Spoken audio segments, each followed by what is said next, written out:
Hello friends, एक बार फिर स्वागत है आपका लॉगआउट एकेडमी चैनल पर। तो दोस्तों, कुमाऊं यूनिवर्सिटी में सेशन 2021-22 के लिए ऑनलाइन एडमिशन शुरू हो चुके हैं। अगर आप भी कुमाऊं यूनिवर्सिटी में किसी भी प्रोग्राम में एडमिशन लेना चाहते हैं तो आप ऑनलाइन आवेदन कर सकते हैं। तो ऑनलाइन आवेदन करने से पहले आपको किन किन बातों का ध्यान रखना है और कौन कौन से डॉक्यूमेंट्स की आपको ज़रूरत पड़ेगी और कैसे करना है ऑनलाइन आवेदन, स्टेप बाय स्टेप मैं आपको बताने वाला हूं आज की इस वीडियो में। तो दोस्तों, आइए शुरू करते हैं। तो सबसे पहले जो प्रेस विज्ञप्ति या सूचना है जो कुमाऊं यूनिवर्सिटी के द्वारा जारी की गई है, उसको एक बार पढ़ लेते हैं। तो यहाँ पे आप देख रहे हैं कुमाऊं विश्वविद्यालय नैनीताल, और ये जो प्रेस विज्ञप्ति है वो 21 जून को यहाँ पर पब्लिश की गई थी। तो यहाँ पे लिखा हुआ है कि कुमाऊं विश्वविद्यालय नैनीताल के ERP सॉफ्टवेयर का उद्घाटन माननीय राज्यपाल उत्तराखंड माननीय कुलाधिपति कुमाऊं विश्वविद्यालय नैनीताल के कर कमलों द्वारा दिनांक 18/6/2021 को किया गया है, जिसके उपरांत कुमाऊं विश्वविद्यालय नैनीताल द्वारा शैक्षिक सत्र 2021-22 की विभिन्न कक्षाओं में प्रवेश हेतु ऑनलाइन पंजीकरण प्रारंभ कर दिए गए हैं। पंजीकरण हेतु अभ्यर्थियों को विश्वविद्यालय की वेबसाइट kunainital.ac.in के माध्यम से 50 रुपये ऑनलाइन पंजीकरण शुल्क जमा करना होगा। पंजीकरण शुल्क जमा करने के उपरांत अभ्यर्थी को बैंक द्वारा प्रदत्त ट्रांजैक्शन नंबर तथा जन्मतिथि माध्यम से लॉगिन करके पंजीकरण आवेदन पत्र जमा करना होगा। अभ्यर्थी स्नातक, स्नातकोत्तर, व्यावसायिक पाठ्यक्रमों के प्रथम सेमेस्टर की कक्षाओं में प्रवेश हेतु ऑनलाइन पंजीकरण कर सकेंगे। अभ्यर्थियों को प्रत्येक परिसर या महाविद्यालय संस्थान द्वारा प्रत्येक पाठ्यक्रम हेतु पृथक पृथक पंजीकरण आवेदन पत्र भरना होगा। प्रत्येक अभ्यर्थी द्वारा पंजीकरण शुल्क केवल एक ही बार जमा किया जाना होगा। अभ्यर्थी द्वारा किसी परिसर, महाविद्यालय, संस्थान हेतु मात्र पंजीकरण किया जाना इस बात की गारंटी नहीं देता कि अभ्यर्थियों को प्रवेश अनुमति किया जाएगा।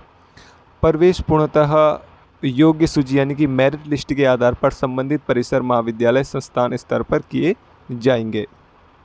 समस्त अभ्यर्थियों को यह सूचित भी किया जाता है कि कुमाऊं विश्वविद्यालय नैनीताल की आधिकारिक क्षेत्र के अंतर्गत नैनीताल एवं उधमसिंह नगर जिले के अंतर्गत आने वाले परिसर, महाविद्यालय, संस्थानों हेतु अभ्यर्थी प्रवेश हेतु पंजीकरण विश्वविद्यालय की वेबसाइट kunainital.ac.in के माध्यम से कर सकते हैं। साथ ही जो शोभन सिंह जीना विश्वविद्यालय अल्मोड़ा के आधिकारिकता क्षेत्र के अंतर्गत आने वाले समस्त परिसर, महाविद्यालय, संस्थानों में प्रवेश हेतु इच्छुक अभ्यर्थी संबंधित विश्वविद्यालय से संपर्क कर सकते हैं। ठीक, तो ये एडमिशन से संबंधित यहाँ पर सूचना जारी की गई थी कुमाऊं यूनिवर्सिटी के द्वारा।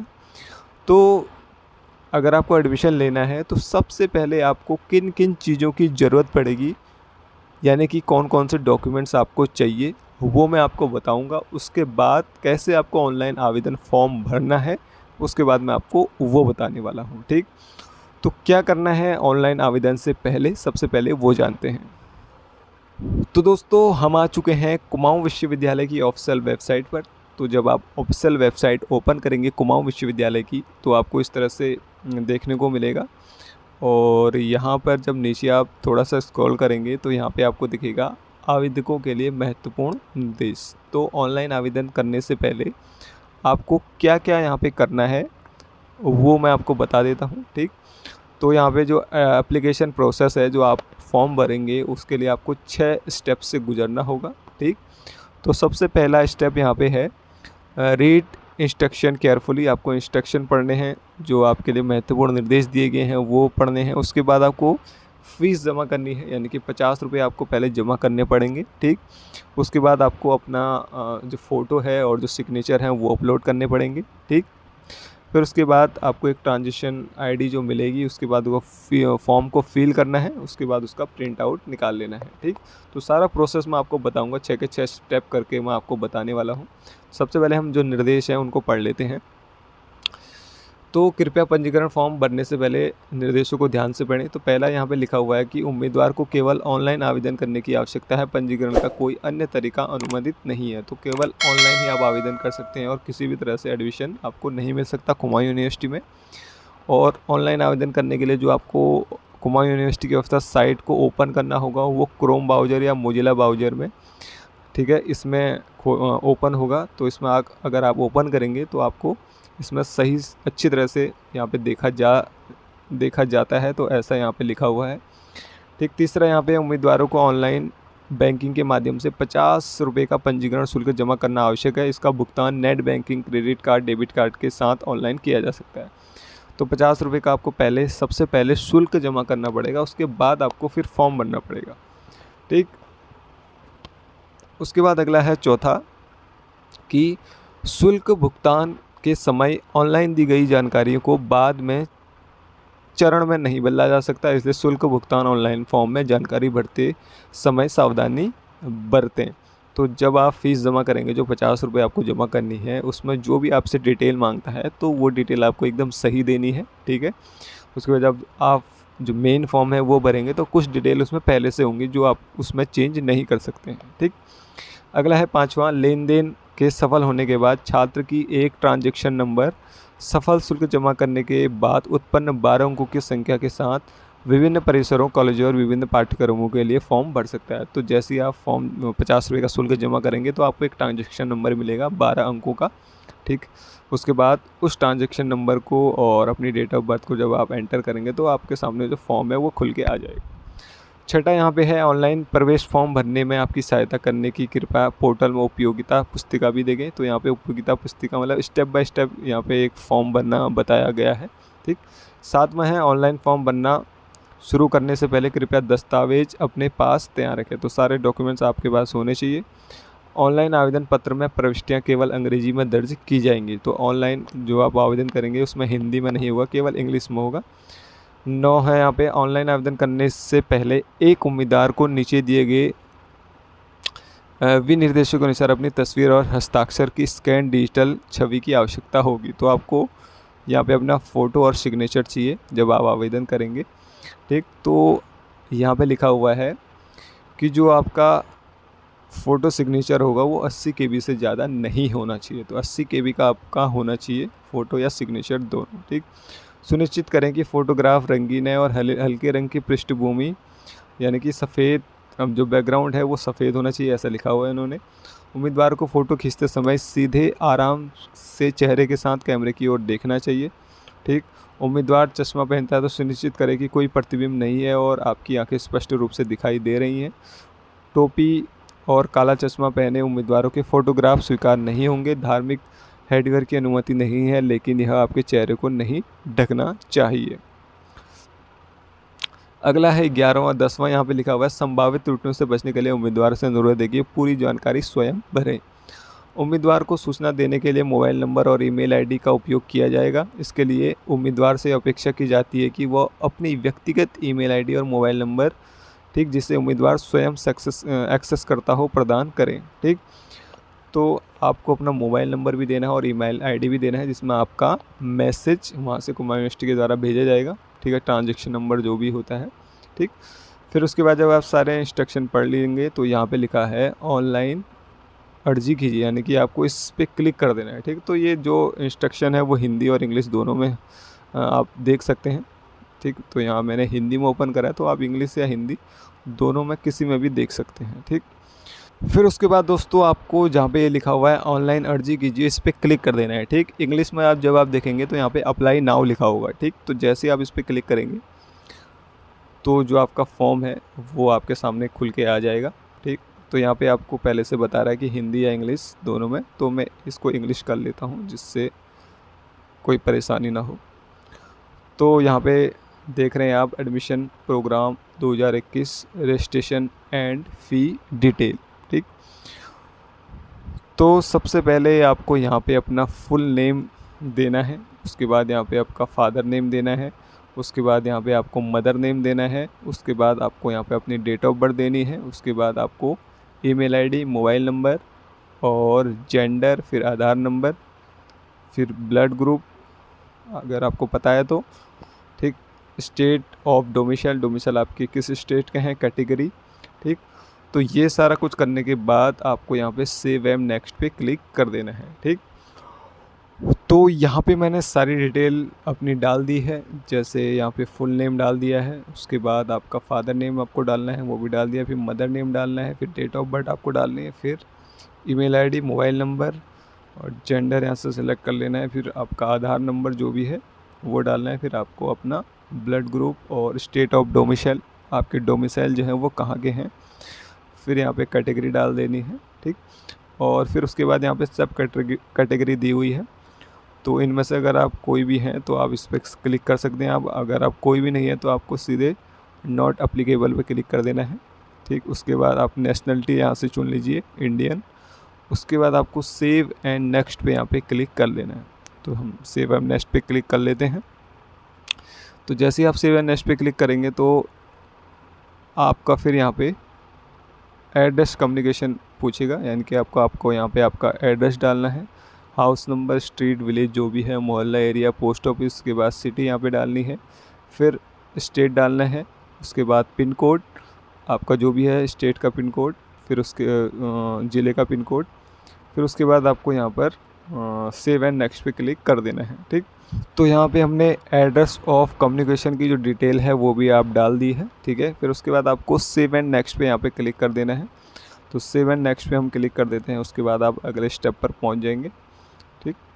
तो अगला स्टेप है आपका वेटेज डिटेल, ठीक। तो इनमें से अगर आपके पास कोई सा भी सर्टिफिकेट है तो उसके आगे उसको अंक दिए गए हैं, तो उतने अंक आपको यहाँ पे मिल सकते हैं। तो जैसे आप देख रहे हैं यहाँ पे लिखा हुआ है NCC-B अथवा CG आपके पास प्रमाण पत्र है, वो राष्ट्रीय सेवा योजना के अंतर्गत विशेष शिविर आपने कराया 7 दिवसीय, उसके भी आपको यहाँ पे 20 अंक मिलने वाले हैं, ठीक। प्रतिरक्षा सेनाओं में कार्यरत अथवा सेना निवृत्त कर्मचारियों या उनके पुत्र, पुत्री, पत्नी, पति, सगा भाई, बहन जो भी हैं अगर आपके पास है तो 20 नंबर इसके मिलेंगे। तो इनमें से अगर आप कोई सा भी आपके पास है सर्टिफिकेट तो आप यहाँ पे क्लिक कर सकेंगे, अगर नहीं है तो आपको छोड़ देना है इसको और सीधे आगे बढ़ जाना है, ठीक। तो अगर आपके पास कोई सा भी सर्टिफिकेट नहीं है इनमें से तो आपको कुछ नहीं करना, बस यहाँ पे लिखा हुआ है सेव एंड नेक्स्ट, इस पर आपको क्लिक कर देना है सीधे, ठीक। तो यहाँ पे लिखा है you have not claim any weightage marks, तो आपको यहाँ पे ओके कर देना है क्योंकि हमारे पास कोई भी वेटेज डॉक्यूमेंट्स नहीं है। उसके बाद आप आ जाएंगे यहाँ पे फ़ोटो एंड सिग्नेचर वाले कॉलम में, ठीक। तो यहाँ पे देखिए फ़ोटो आपका होना चाहिए 50 KB से 200 KB के बीच, 50 KB से छोटा नहीं होना चाहिए और 200 KB से बड़ा नहीं होना चाहिए, तो साइज़ आप देख लीजिएगा। उसके बाद सिग्नेचर जो है वो भी आपका जो है वो 20 KB से छोटा नहीं होना चाहिए और 50 KB से बड़ा नहीं होना चाहिए। तो फ़ोटो और सिग्नेचर अपलोड आपको यहाँ पे करना है, ठीक। उसके बाद आपको अगला स्टेप यानी कि सेव एंड नेक्स्ट पे क्लिक कर देना है। उसके बाद आप नेक्स्ट स्टेप पर पहुँच जाएंगे। तो हम भी एक बार फ़ोटो और सिग्नेचर अपलोड कर लेते हैं, उसके बाद बढ़ते हैं आगे। तो यहाँ पे हमने फ़ोटो और सिग्नेचर दोनों ही अपलोड कर दिए हैं, ठीक। तो फ़ोटो और सिग्नेचर को जब आप अपलोड करेंगे तो आपको ध्यान रखना है कि फ़ोटो आपकी 50 KB से 200 KB के बीच होनी चाहिए, यानी कि 50 KB से छोटा नहीं होना चाहिए, ठीक, और 200 KB से बड़ा नहीं होना चाहिए, नहीं तो आपकी फ़ोटो ये एक्सेप्ट नहीं करेगा। उसके बाद जो सिग्नेचर है वो 20 KB से छोटा नहीं होना चाहिए और 50 KB से बड़ा नहीं होना चाहिए। जब आप सिग्नेचर करेंगे तो पीछे का जो बैकग्राउंड है वो बिल्कुल सफ़ेद होना चाहिए, तभी आपका ये सिग्नेचर लेगा, नहीं तो नहीं लेगा, ठीक। तो फ़ोटो सिग्नेचर अपलोड करने के बाद यहाँ पे लिखा हुआ है सेव एंड नेक्स्ट, इस पर आपको कर देना है क्लिक। तो जैसे आप इस पर क्लिक कर देंगे तो आप पहुँच जाएंगे पेमेंट वाले ऑप्शन पर, ठीक। तो पेमेंट आपको केवल मात्र 50 रुपये यहाँ पर देनी है, ठीक। तो 50 रुपये आपको यहाँ पे पेमेंट करनी है। तो यहाँ पे ऑप्शन दिए हुए हैं पेमेंट के, तो यहाँ पे लिखा हुआ है फ़ी अमाउंट 50 रुपीज़। उसके बाद net banking, credit card, debit card जो भी है आपके पास उससे करना चाहते हो उससे कर सकते हैं। उसके बाद यहाँ पे लिखा हुआ है I have read all instruction and eligibility condition, I have very agree to pay to non refundable fee, ठीक है। तो आपको एक बार आपने फ़ीस पेमेंट कर दी उसके बाद ये रिफंडेबल नहीं होगी, ठीक। तो चालान के माध्यम से आपका ये फ़ीस जमा नहीं होगा, बिल ऑनलाइन ये जमा करना पड़ेगा आपको नेट बैंकिंग, क्रेडिट कार्ड या डेबिट कार्ड से, ठीक। तो उसके बाद आपको फिर कर देना है सेव एंड नेक्स्ट पे क्लिक, पहले इस पर आपको टिक कर देना है, उसके बाद सेव एंड नेक्स्ट पे क्लिक कर देना है। उसके बाद यहाँ पे आप देख रहे हैं फॉर्म फिल्ड सक्सेसफुली, ठीक। उसके बाद आपको यहाँ पे आपकी जो डिटेल है वो सारी डिटेल आपको दिख जाएगी, ठीक। तो अगर आपका जो डिटेल है उसमें कोई करेक्शन आपको करना है तो आपको एडिट डिटेल में जाना होगा, उसके बाद उसको आप सही कर सकते हैं। एक बार आपने कन्फर्म एंड पे कर लिया उसके बाद आप जो है इस जो आपने भरा है डिटेल उसको चेंज नहीं कर सकते हैं, ठीक। तो हमारी डिटेल एकदम सही है तो हम कन्फर्म एंड पे पे यहाँ पे क्लिक कर देते हैं। तो कन्फर्म एंड पे पे जैसे आप क्लिक करेंगे उसके बाद यहाँ पे आपके सामने लिखा हुआ है विद पे विथ, तो इस पर आपको क्लिक करना है। तो आपको कैसे पेमेंट करनी है वो आपको यहाँ पे दिखा हुआ है, तो किसी भी ऑप्शन का आप यहाँ पे यूज कर सकते हैं। HDFC bank credit card, HDFC bank debit card, कोई अदर बैंक का आपके पास क्रेडिट कार्ड है उससे यूज कर सकते हैं, अदर बैंक का आपके पास डेबिट कार्ड है वो यूज कर सकते हैं, नेट बैंकिंग आपके पास है वो यूज कर सकते हैं, यूनिसेफ पेमेंट इसका यूज कर सकते हैं UPI का, और भारत QR कोड अगर है तो उसका भी आप यहाँ पे यूज कर सकते हैं, ठीक। तो हम करेंगे डेबिट कार्ड से, तो यहाँ पे लिखा हुआ है अदर बैंक डेबिट कार्ड, तो इसी पे हम क्लिक कर देंगे। तो यहाँ पे सबसे पहले कार्ड नंबर आपका डालना है, तो आपको यहाँ पे अपना कार्ड नंबर है वो डालना है, ठीक। उसके बाद कार्ड नंबर डालने के बाद यहाँ आपको नीचे दिख रहा है उसकी एक्सपायरी, ठीक। तो यहाँ पे आप देख रहे हैं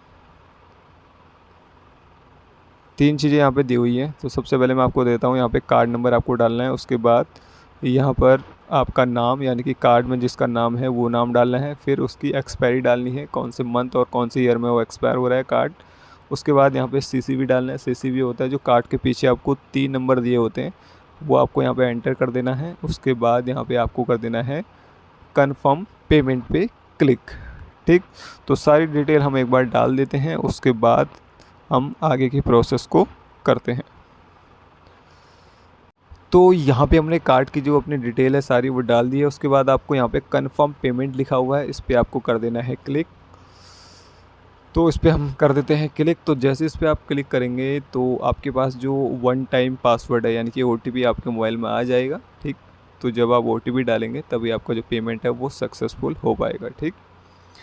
तो यहाँ पर हमारे पास जो OTP है वो आ चुका है, तो उस OTP को मैं पहले एंटर कर देता हूँ, उसके बाद हम बढ़ते हैं आगे।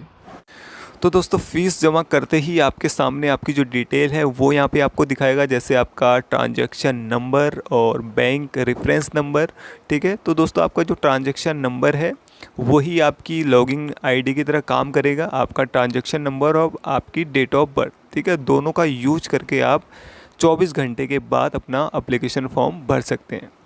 तो दोस्तों कैसे आपको 24 घंटे के बाद अपना एप्लीकेशन फॉर्म भरना है, तो दोस्तों आइए मैं बताता हूँ आपको स्टेप बाय स्टेप। तो दोस्तों फ़ीस जमा करने के 24 घंटे बाद आपको एप्लीकेशन फॉर्म भरने के लिए फिर से कुमाऊं यूनिवर्सिटी के जो होम पेज है वहाँ पे आ जाना होगा, ठीक है, जहाँ पे हम अभी पहुँच चुके हैं। और यहाँ पे आपने पहले तो पे फीस करी थी, ठीक है, तो फ़ीस आपने तो पेमेंट कर दी है। अब आपको क्या करना है, अप्लाई ऑनलाइन करना है, ठीक है, 24 घंटे बाद, ठीक है। तो 24 घंटे हो चुके हैं, तो अब हम अप्लाई ऑनलाइन पे क्लिक करते हैं, ठीक है दोस्तों। उसके बाद आपका जो एप्लीकेशन फॉर्म है वो भरा जाएगा। तो हम अप्लाई ऑनलाइन पे जैसे ही क्लिक करेंगे तो दोस्तों यहाँ पे मांगेगा आपका जो ट्रांजैक्शन नंबर है और जो आपकी डेट ऑफ बर्थ है, ठीक है। तो जब आपने फ़ीस जमा करी होगी 50 रुपये जो रजिस्ट्रेशन फ़ीस थी, तो फ़ीस सबमिट होने के बाद दोस्तों आपके पास एक ट्रांजैक्शन नंबर आया होगा, ठीक है। वो ट्रांजैक्शन नंबर और आपकी डेट ऑफ बर्थ, ठीक है, इससे आप अपनी जो ID है उसको लॉगिन करेंगे। तो हम ट्रांजैक्शन नंबर डाल लेते हैं पहले। तो दोस्तों ट्रांजैक्शन नंबर और डेट ऑफ बर्थ आप एंटर करने के बाद आपको यहाँ पे सबमिट पे क्लिक कर देना है, ठीक है। तो सबमिट पे जैसे ही आप क्लिक करेंगे तो दोस्तों आपके सामने जो फॉर्म है वो खुल के आ जाएगा, ठीक है। तो दोस्तों इस तरह का फॉर्म आपके सामने खुल के आ जाएगा, ठीक है। तो यहाँ पे आपको जो फॉर्म है उसको 6 स्टेप में कंप्लीट करना होगा। सबसे पहले आपको यहाँ पे अपनी पर्सनल डिटेल देनी होगी, उसके बाद आपका एड्रेस यहाँ पे देना पड़ेगा आपको, फिर आपकी एग्जामिनेशन डिटेल, फिर सब्जेक्ट सिलेक्शन करना होगा आपको, फिर अदर डिटेल आपको देनी होगी, फिर उसके बाद फ़ोटोग्राफ़र और सिग्नेचर आपको अपलोड करने होंगे, ठीक है। तो 6 स्टेप में आपका जो पूरा फॉर्म है वो कंप्लीट हो जाएगा। तो दोस्तों सबसे पहले हम स्टेप 1 पे चलते हैं, जो है आपका पर्सनल डिटेल। ठीक है, तो पर्सनल डिटेल में आपको क्या क्या भरना है वो देख लेते हैं। तो कुछ चीज़ें तो आपकी यहाँ पे पहले से दिखा रहा है, जब आपने फ़ीस जमा करी होगी तब आपने कुछ अपनी डिटेल दी होगी, तो वो डिटेल यहाँ पे दिखा रहा है। जैसे आपका नाम यहाँ पे शो हो रहा है, फादर्स नेम शो हो रहा है। ठीक है, उसके बाद यहाँ पे है मदर्स नेम, तो आपको यहाँ पे अपना मदर्स नेम एंटर करना है। ठीक है, उसके बाद आपकी ईमेल आईडी भी शो हो रही है, फिर आपका जो डेट ऑफ बर्थ है वो भी शो हो रहा है, मोबाइल नंबर भी शो हो रहा है। फिर उसके नीचे आप देख रहे होंगे जेंडर। ठीक है, तो आपको जेंडर यहाँ से सेलेक्ट करना होगा। ठीक है, तो हम जेंडर सेलेक्ट कर लेते हैं यहाँ पे। ठीक, उसके बाद है दोस्तों चूज़ कॉलेज। तो आप किस कॉलेज से एडमिशन लेना चाहते हैं वो कॉलेज आपको यहाँ पे सेलेक्ट करना पड़ेगा। ठीक है, तो जैसे आप इस पर क्लिक करेंगे तो यहाँ पे सारे कॉलेजों के नाम आ जाएंगे। तो जिस भी कॉलेज में आप एडमिशन लेना चाहते हैं तो वो कॉलेज का नाम यहाँ से आप सर्च कर लीजिए। ठीक है, उसके बाद उस कॉलेज को सेलेक्ट कर लीजिए। ठीक है, तो जैसे हम यहाँ पे सेलेक्ट कर लेते हैं कॉलेज, तो कॉलेज मैंने सेलेक्ट कर लिया है। उसके बाद आप देख रहे होंगे यहाँ पे चूज़ एग्ज़ाम। ठीक है, तो चूज़ एग्ज़ाम पे जैसे आप क्लिक करेंगे यहाँ पे बॉक्स पे, ठीक है, तो आप किस प्रोग्राम के लिए एडमिशन लेना चाहते हैं। जैसे बैचलर ऑफ आर्ट्स यहाँ पे दे रखा है, bachelor of commerce, bachelor of science, master arts, master of commerce, master of science. तो आप बीए, बीएससी, बीकॉम या एमए जिसमें भी एडमिशन लेना चाहते हैं उस प्रोग्राम को यहाँ से सेलेक्ट कर लीजिए। तो हमको जैसे बैचलर ऑफ आर्ट्स में एडमिशन लेना है तो हम यहाँ से बैचलर ऑफ आर्ट्स को सेलेक्ट कर लेते हैं। ठीक है, तो ये हमने सेलेक्ट कर लिया। उसके बाद यहाँ पे आ रहा है आपका सेलेक्ट कोर्स, तो आपको कोर्स अपना सेलेक्ट करना है। तो जैसे आप इस पर क्लिक करेंगे तो ये कोर्स आ गया आपका बीए का। ठीक है, बैचलर ऑफ आर्ट तो बीए ही होता है, तो बीए यहाँ से सेलेक्ट कर लीजिए। उसके बाद है दोस्तों do you belong to the economically weaker session. तो ये पूछ रहा है कि क्या आप आर्थिक रूप से कमज़ोर हैं। तो अगर आप आर्थिक रूप से कमज़ोर है तो यहाँ पे आप सेलेक्ट करेंगे यस, अगर नहीं है तो सेलेक्ट करेंगे नो। ठीक है, तो जो भी आप सेलेक्ट कर लीजिएगा। उसके बाद दोस्तों आपका जो आधार नंबर है वो यहाँ पे आपको मेंशन करना होगा। उसके बाद ये पूछ रहा है आपका ब्लड ग्रुप। ठीक है, तो यहाँ से आपको जो भी आपका ब्लड ग्रुप है ओ माइनस, ओ पॉजिटिव, ए माइनस, ए पॉजिटिव, बी माइनस या बी पॉजिटिव, आप जो भी हैं यहाँ से अपना ब्लड ग्रुप सेलेक्ट कर लीजिए। उसके बाद है यहाँ पे आपका स्टेट ऑफ डोमिसाइल, यानी कि आपके जो डोमिसाइल हैं वो किस स्टेट के हैं, तो यहाँ से आप सेलेक्ट कर लीजिए जिस भी स्टेट के आपके जो डोमिसाइल हैं, यानी कि जो आपके कागज़ हैं सारे। ठीक है, तो ये उत्तराखंड के हमारे, तो हम उत्तराखंड सेलेक्ट कर लेते हैं। उसके बाद यहाँ पे है कैटेगरी, तो आप किस कैटेगरी से बिलोंग करते हैं वो यहाँ से आप सेलेक्ट कर लीजिए। ठीक है, फिर उसके बाद दोस्तों आपको बनना है सब कैटेगरी। अगर आपकी कोई सब कैटेगरी में अगर आप आते हैं तो यहाँ से आप सेलेक्ट कर लीजिए। जैसे आप फ्रीडम फाइटर हैं या फिज़िकली हैंडीकैप हैं या आप महिला कैंडिडेट हैं, तो जो भी आप भर लीजिए। अगर आप इनमें से कुछ भी नहीं है तो यहाँ पे आपको दिख रहा है नॉट अप्लीकेबल, तो आप नॉट अप्लीकेबल पे यहाँ पे उसको सेलेक्ट कर लीजिए। ठीक है, फिर उसके बाद यहाँ पे है नेशनलिटी, फिर आप आपकी जो भी नेशनलिटी है तो यहाँ से हम सेलेक्ट कर लेते हैं। तो इंडियन है तो इंडियन हमने यहाँ से सेलेक्ट कर लिया। तो दोस्तों पहले स्टेप में यानी कि पर्सनल डिटेल में आपको इतना सा भरना है। उसके बाद आपको दोस्तों यहाँ पे दिख रहा होगा सेव एंड नेक्स्ट, फिर उसके बाद आपको सेव एंड नेक्स्ट पे कर देना है क्लिक। इसके बाद आप पहुँच जाएंगे दूसरे स्टेप पे। तो हम सेव एंड नेक्स्ट पे क्लिक कर दिए हैं। उसके बाद देखिए दोस्तों अब आप पहुँच गए हैं एड्रेस कम्युनिकेशन वाली स्टेप पे। ठीक है, अब आपको अपना एड्रेस जो है वो यहाँ पे देना पड़ेगा। तो जो भी आपका हाउस नंबर है या जिस भी स्ट्रीट में है वो है, और विलेज है आपका तो विलेज का नाम, मोहल्ला, एरिया और पोस्ट ऑफिस। उसके बाद यहाँ पे आपकी जो भी सिटी है वो सिटी भर दीजिए।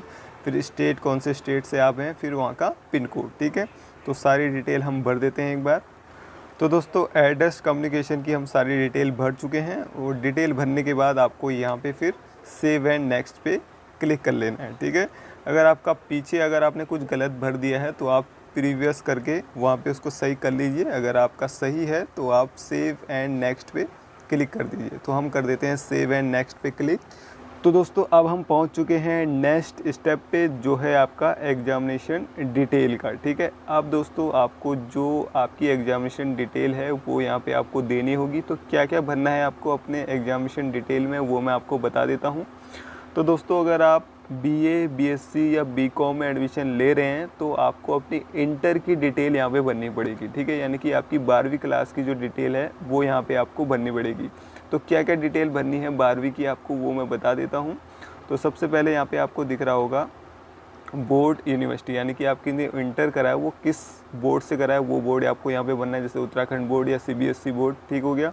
उसके बाद यहाँ पे है ईयर, यानी कि आपके कौन से साल में परीक्षा पास करी है। फिर है मैक्सिमम मार्क्स, यानी कि आपका जो टोटल मार्क्स कितने नंबर का था 12वीं का, ठीक है। उसके बाद आपको कितने नंबर मिले, ठीक है। जैसे उत्तराखंड बोर्ड का जो 12वीं की परीक्षा होती है वो टोटल 500 नंबर की होती है, ठीक है। उसमें से आपको कितने नंबर मिले वो यहाँ पे मेंशन करना है। उसके बाद परसेंटेज ये खुद ही निकाल लेगा। उसके बाद यहाँ पे लास्ट में है डिवीज़न एंड ग्रेड, ठीक है।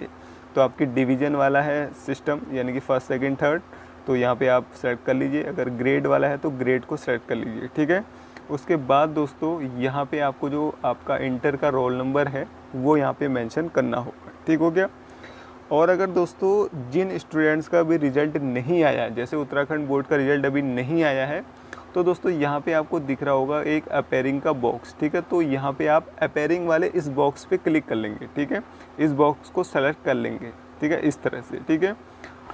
तो जिन स्टूडेंट्स का भी रिज़ल्ट नहीं आया है तो उनको क्या करना है मैं बता देता हूँ। तो उनको कुछ नहीं करना है, अपने मार्क्स आज को उनको पता होंगे नहीं अभी, ठीक है। तो उनको सिंपली क्या करना है, वो किस बोर्ड से उन्होंने एग्ज़ाम दिया है, जैसे उत्तराखंड बोर्ड से दिया तो यहाँ पे उत्तराखंड बोर्ड लिख देना है, ठीक है। ईयर लिख देना है, यानी कि 2020 में वो एग्ज़ाम दे रहे हैं तो यहाँ पे 2020 ईयर आ जाएगा। उसके बाद आपका रोल नंबर आ जाएगा, ठीक है। जिनका अभी रिज़ल्ट नहीं आया है उनके लिए, ठीक है। जिनका रिज़ल्ट आया है वो अपनी सारी पूरी डिटेल भरेंगे, ठीक है। जिनका नहीं आया है वो केवल इतना सा भरेंगे। उसके बाद हम कर देंगे सेव एंड नेक्स्ट पे क्लिक। तो दोस्तों अब हम पहुंच चुके हैं 4th स्टेप पे, जो है आपका सब्जेक्ट सिलेक्शन। अब आपको यहाँ से जो अपने सब्जेक्ट हैं जो आप लेना चाहते हैं वो यहाँ से आपको सेलेक्ट करने पड़ेंगे, ठीक है। तो सब्जेक्ट कैसे सेलेक्ट करने हैं वो मैं आपको बता देता हूँ, ठीक है। तो यहाँ पे आप देख रहे हैं ऑप्शन 1, ऑप्शन 2, ऑप्शन 3, ठीक है। तो आप तीनों ऑप्शन भर लीजिएगा अपने, ठीक है। अगर आपको जो आप पहला सब्जेक्ट चूज़ करते हैं वो नहीं मिला है तो दूसरा मिल जाएगा, दूसरा भी नहीं मिलता है तो आपको फिर तीसरा मिलेगा, ठीक है। तो ऐसा कुछ होता नहीं, जो आपने पहले सेलेक्ट करा है वही आपको मिल जाता है। तो सब्जेक्ट कैसे सेलेक्ट करना है वो मैं आपको बता देता हूँ। तो सबसे पहले आप यहाँ देख रहे होंगे group A optional, group B optional, group C optional, group D optional, group E optional, ये सारे ऑप्शनल है। और साथ में आप लास्ट में देख रहे होंगे ग्रुप ई जो है आपका कंपलसरी, ठीक है। तो ये आपको लेना ज़रूरी है सभी स्टूडेंट्स के लिए। तो दोस्तों आप इसको लेंगे कैसे, अगर आप इसमें 2 सब्जेक्ट हैं, हिंदी लैंग्वेज और इंग्लिश लैंग्वेज, इनमें से आप कोई एक सब्जेक्ट आपको लेना कंपलसरी है, ठीक है। तो जैसे हमें लेना है इंग्लिश लैंग्वेज तो हम इंग्लिश लैंग्वेज पे सिलेक्ट कर लेते हैं। उसके बाद आप जो आपके सब्जेक्ट हैं ऑप्शनल सब्जेक्ट में से जो सब्जेक्ट आपको सही लगता है वो यहाँ से सेलेक्ट कर लीजिए, जैसे भी सेलेक्ट कर सकते हैं। उसके बाद यहाँ पे है इकोनॉमिक्स या साइकोलॉजी, इसमें से आप सेलेक्ट कर सकते हैं। यहाँ पे है फिर हिस्ट्री और ज्योग्राफी, इसमें से आप सेलेक्ट कर सकते हैं। उसके बाद यहाँ पे है सोशलॉजी, आप सोशलॉजी सेलेक्ट कर सकते हैं। उसके बाद है मैथमेटिक्स या हिंदी लिटरेचर, तो आप इनमें से कोई भी सब्जेक्ट सेलेक्ट कर सकते हैं, ठीक है। यहाँ पे एक और है जो है पॉलिटिकल साइंस का। तो अब आपको दोस्तों 2 और सब्जेक्ट सेलेक्ट करने हैं, तो 2 आप कोई से भी सब्जेक्ट सेलेक्ट कर लीजिए। तो हम यहाँ पे इकोनॉमिक्स कर लेते हैं एक, और एक हम कर लेते हैं हिस्ट्री, ठीक है। तो हो गए दोस्तों, ठीक है। एक तो आपको करना है कंपलसरी, उसके बाद ऑप्शनल में से 2 सब्जेक्ट आपको सेलेक्ट करने हैं, ठीक है। तो ऑप्शन 1 के तो हमने सेलेक्ट कर लिए, ऑप्शन 2 के भी हम सेलेक्ट कर लेते हैं। तो ऑप्शन 2 में हम मान लीजिए हिंदी लैंग्वेज कर लेते हैं। उसके बाद यहाँ से हम सेलेक्ट कर लेते हैं, एक तो हम इकोनॉमिक्स सेलेक्ट कर लेते हैं जो हमने करा हुआ है। उसके बाद एक और कर लेते हैं, यहाँ से हम सोशलॉजी कर लेते हैं, ठीक हो गया। उसके बाद हम जाते हैं ऑप्शन 3 पे, ठीक है। तो ऑप्शन 3 पे हम सब्जेक्ट सेलेक्ट कर लेते हैं। यहाँ से हम इंग्लिश लिटरेचर हमने कर लिया, तो ऑप्शनल में भी हमने कर लिया है। तो एक और आपको सेलेक्ट करना होगा, ठीक है। तो हमने इकोनॉमिक्स कर लिया, तो हो गए हमारे दोस्तों पूरे सब्जेक्ट सेलेक्ट। तो ऑप्शन 1, 2 और 3 हमने सेलेक्ट कर लिए हैं। उसके बाद आपको यहाँ पे सेव एंड नेक्स्ट पे कर देना है क्लिक, ठीक। तो दोस्तों अब आप पहुँच गए हैं नेक्स्ट स्टेप पे, जो कि है 5th स्टेज। यहाँ पे आपको अपनी जो वेटेज डिटेल है वो देनी पड़ेगी। तो दोस्तों अगर जो आपको स्क्रीन में दिख रहा है इनमें से अगर आपके पास कोई सा भी सर्टिफिकेट है तो दोस्तों आप यहाँ पे बॉक्स में यहाँ पे टिक करेंगे तो उससे संबंधित जो नंबर हैं, अंक हैं, वो आपको मिल जाएंगे। जैसे कि आप देख सकते हैं यहाँ पे अगर आपके पास NCC BC अथवा पार्ट 1 G2 का प्रमाण पत्र है तो दोस्तों आप जो ये यहाँ पे आपको दिख रहा है बॉक्स, इस बॉक्स पे आप कर सकते हैं टिक। ठीक है, तो दोस्तों अगर आपके पास NCC B या C का अगर सर्टिफिकेट है तो आपको इसके मिलेंगे 25 अंक। ठीक है, जो कि आपकी मेरिट में काफ़ी मदद करेगा। उसके बाद यहाँ पे है राष्ट्रीय सेवा योजना के अंतर्गत विशेष शिविर कम से कम 7 दिवसीय में भाग लेने पर। तो दोस्तों अगर आपने राष्ट्रीय सेवा योजना यानी कि NSS के अंतर्गत आपने कहीं पे शिविर करा है 7 दिन का या उससे ज़्यादा का, तो भी आप यहाँ पे दोस्तों उसका जो प्रमाण पत्र है वो होगा आपके पास।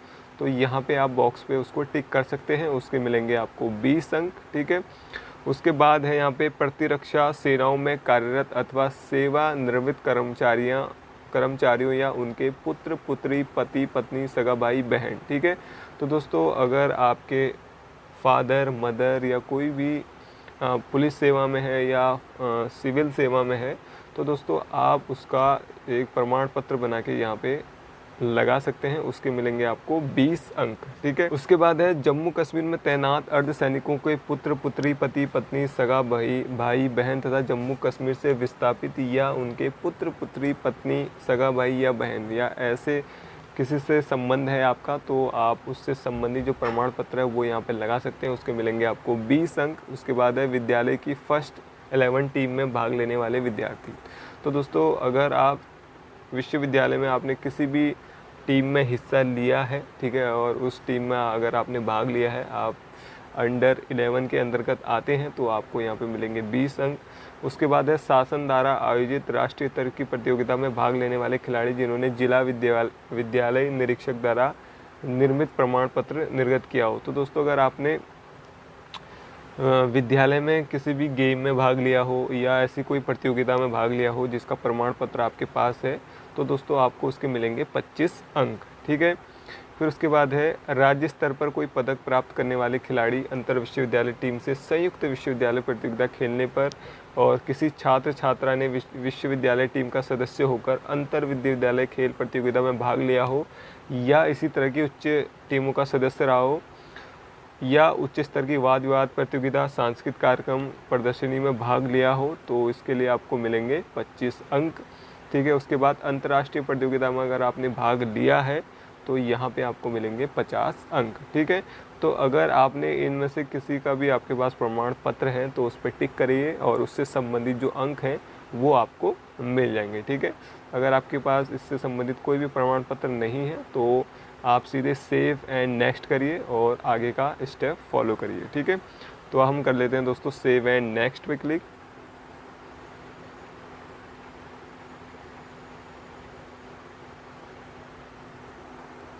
तो जैसे आप सेव एंड नेक्स्ट पे क्लिक करेंगे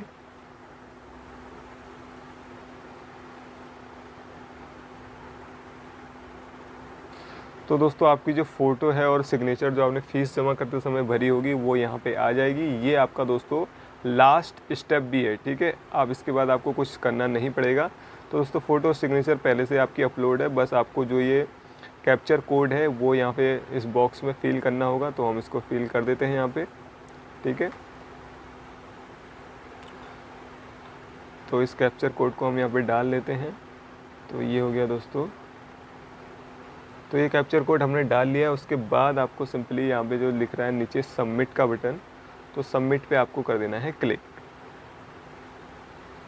तो सबमिट पे हम क्लिक कर देते हैं। उसके बाद जो आपका फॉर्म है वो दोस्तों पूरा भर जाएगा, यानी कि जो फॉर्म भरने की प्रक्रिया है वो पूरी हो चुकी है दोस्तों। ठीक है, तो इस तरह से आपका पूरा फॉर्म भर के आपके सामने आ जाएगा। ठीक है, तो इसमें आपकी सारी डिटेल दी होगी। ठीक है दोस्तों, फिर इसको आपको क्या करना है, यहाँ पे जो डिक्लेरेशन फॉर्म है यहाँ पे इस पर टिक कर देना है और इसको कंफर्म कर देना है। तो इस पर टिक करने के बाद यहाँ पे आपको दिख रहा है कंफर्म बटन। ठीक है, तो कंफर्म पे आपको कर देना है क्लिक। अगर आपका कुछ गलत हो गया तो आप एडिट पे क्लिक करके उसको सही कर सकते हैं। ठीक है, तो दोस्तों ये हो गया कंफर्म और आपका जो रजिस्ट्रेशन नंबर है वो भी यहाँ पे आपको मिल चुका है। ठीक है दोस्तों, तो रजिस्ट्रेशन नंबर आप नोट कर लीजिएगा ज़रूर। तो उसके बाद दोस्तों आपको करना क्या है, इसका जो आपका जो आवेदन फॉर्म आपने भरा है इसका आपको निकाल लेना है प्रिंट। ठीक है, तो प्रिंट निकाल लेना है इसको सिंपली। तो प्रिंट यहाँ पे लिखा हुआ है दोस्तों, प्रिंट निकाल लेना है। तो दोस्तों इस तरह से करना है आपको आवेदन कुमाऊं यूनिवर्सिटी में एडमिशन लेने के लिए। और दोस्तों जो आपका आवेदन का फॉर्म है, यानी कि जो प्रोसेस आपने कंप्लीट कर ली है ऑनलाइन एप्लीकेशन फॉर्म की, उसका आपको निकालना है प्रिंट। और प्रिंट निकालने के साथ साथ आपको अपने सारे डॉक्यूमेंट उसके साथ अटैच करके आपको विश्वविद्यालय में जमा करना आवश्यक है। ठीक है दोस्तों, तो विश्वविद्यालय में आप जब जमा करेंगे दोस्तों तभी आपकी जो मेरिट है वो लग पाएगी। ठीक है, तो दोस्तों आपका एडमिशन कंफर्म हुआ है या नहीं हुआ है इसका पता आपको चलेगा मेरिट के माध्यम से। तो दोस्तों जैसी एडमिशन की जो प्रक्रिया है वो समाप्त हो जाएगी, उसके 15 या 20 दिन बाद जो मेरिट लिस्ट है वो संबंधित यूनिवर्सिटी में आपकी लग जाती है। तो दोस्तों अगर आपको फॉर्म भरने से संबंधित किसी भी परेशानी का सामना करना पड़ रहा है, आपको कोई प्रॉब्लम आ रही है फॉर्म भरने में, ठीक है, तो आप दोस्तों कमेंट बॉक्स पे कमेंट करके ज़रूर बताइए, जिसका समाधान हम आपको देने की कोशिश करेंगे। साथ ही दोस्तों अगर आप चैनल पर नए हैं तो चैनल को सब्सक्राइब करना ना भूलिएगा और साथ में जो बेल आइकन है उसको भी प्रेस करना ना भूलिएगा, जिससे कि आने वाली वीडियो का आपको सबसे पहले पता चल सके। तो दोस्तों आज की वीडियो में इतना ही। Thank you for watching.